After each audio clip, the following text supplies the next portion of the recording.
Assalamualaikum warahmatullahi wabarakatuh. Puji syukur kepada Allah Subhanahu wa Ta'ala. Salam sejahtera bagi kita semua. Perkenalkan, nama saya Diah Kumalasari dari Prodi Agrobisnis, Fakultas Pertanian dan Perikanan. Pada hari ini saya akan menayangkan hasil presentasi yang saya buat dengan judul kalimat efektif. Apa itu pengertian kalimat efektif? Kalimat efektif adalah kalimat yang dapat mengungkapkan gagasan pembicara atau penulis secara tepat dan dapat dipahami secara tepat serta dapat membangkitkan daya imajinasi pada pendengar atau pembaca. Penyusun kalimat efektif dapat dilakukan dengan memperhatikan persyaratan. Kesatuan pemikiran. Setiap kalimat yang baik hendaknya mencerminkan kesatuan pikiran atau mendukung gagasan yang tunggal atau mendukung satu ide pokok. Kraft 2021-36. Dalam pembentukan kalimat tidak dapat bagian kalimat yang mengganggu kesatuan pikiran atau menumpuknya beberapa gagasan. Bila dapat beberapa gagasan yang akan disampaikan, sebaiknya disusun dalam beberapa kalimat atau dibangun menjadi kalimat majemuk. Contohnya, 5.1 Soinah menunaikan ibadah haji ketika masih menjadi mahasiswa. 5.2 Soinah masih menjadi mahasiswa ketika menunaikan ibadah haji. Kalimat 5.1 berasal dari dua gagasan, yaitu Soinah menunaikan ibadah haji dan Soinah masih menjadi mahasiswa. Agar kalimat tersebut menjadi lebih efektif, keduanya gagasan tersebut digabungkan menjadi 5.1 dengan penempatan gagasan yang satu lebih tinggi dari gagasan yang lain, sehingga kalimat tersebut memiliki kesatuan gagasan atau kesatuan pikiran. Kepaduan. Yang dimaksud dengan kepaduan atau kohesi ialah antara bagian kalimat yang satu dengan bagian yang lain. Hubungan tersebut mencakup hubungan yang jelas antara subjek dengan predikat, hubungan antara predikat dengan subjek, serta dengan keterangan yang menjelaskan unsur-unsur pokok tersebut. Kraft 1976-37.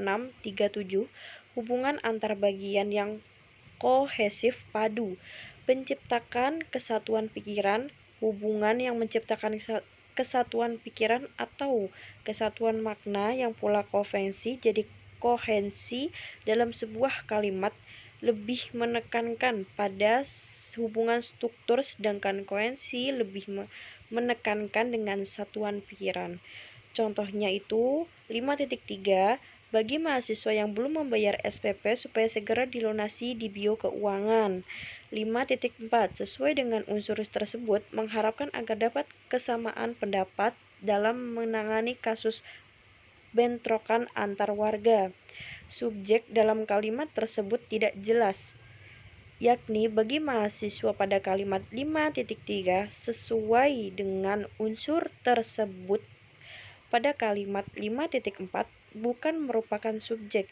Subjek tersebut seharusnya tidak diawali dengan kata penghubung atau kata depan, sehingga subjek tersebut adalah mahasiswa pada kalimat 5.3, usul tersebut pada kalimat 5.4.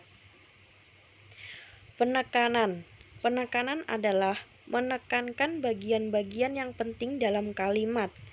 Dalam penulisan, ada berbagai cara untuk memberi penegangan bagian kalimat, yaitu posisi dalam kalimat,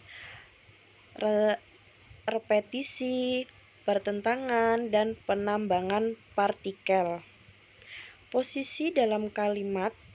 Penekanan suatu pada kalimat, bagian kalimat dapat dilakukan dengan penempatan bagian kalimat yang penting tersebut pada awal kalimat. Contohnya seperti 5.6, bagian kalimat yang dipentingkan adalah Ketua Program Studi Pendidikan Bahasa dan Sastra Indonesia. Bagian kalimat yang penting pada kalimat tersebut dapat diubah. Misalnya, keterangan tempat dapat ditempatkan pada bagian awal pada kalimat Demikian pula keterangan waktu, seperti pada kalimat 5.6, seperti contohnya tersebut. Repetisi atau pengulangan bagian kalimat digunakan untuk memberi penekanan bagian yang penting. Mengulang bagian-bagian kalimat biasanya dalam deretan ringkasan gagasan. Penegakan dalam mengulang bagian kalimat terdapat pada kalimat berikut. Contoh 5.8. Hujan asam meningkatkan kebiasaan udara, meningkatkan suhu udara, terjadinya kabut tebal yang meningkatkan gas beracun di udara. Semuanya itu menyebabkan kerusakan ekosistem di udara. SM 24 Agustus 2003. Itu sebagai contoh. Pertentangan. 3. Pertentangan untuk memperjelas gagasan dalam kalimat. Kalimat dapat disusun dengan mempertentangkan gagasan yang satu dengan yang lain. Contohnya seperti kesadaran untuk disiplin di jalan raya tidak hanya dalam menjaga keselamatan diri sendiri, tetapi juga untuk kepentingan pengguna jalan yang lain. Suara Merdeka, 23 Februari 2017. 4. Penggunaan partikel spasi lah dan pun. Partikel lah dan pun memiliki fungsi untuk menegaskan bagian kalimat yang berpartikel lah dan pun merupakan bagian kalimat yang dipentingkan. Contoh pada kalimat 5.12 itu adalah dia, dialah yang datang, dia. 5.13 kemana, kemanapun dia pergi saya akan selalu mengikuti, kemana. 5.14 kakek, paman datang, bibi datang, kakek pun datang. Jadi di sini adalah kakek ya, karena ada punnya. Dan D. Paralelisme atau kesejajaran adalah pengembangan paragraf dengan cara menjajarkan gagasan yang sederajat dengan menggunakan kertas, kata atau imbuhan yang sama. Keraf 1982 pada kalimat 5.15. Urutan gagasan rincian ditemukan dengan menggunakan kelas kata yang sama, yakni jajanan, sampah, aroma, penataan. Yakni contohnya seperti 5.15.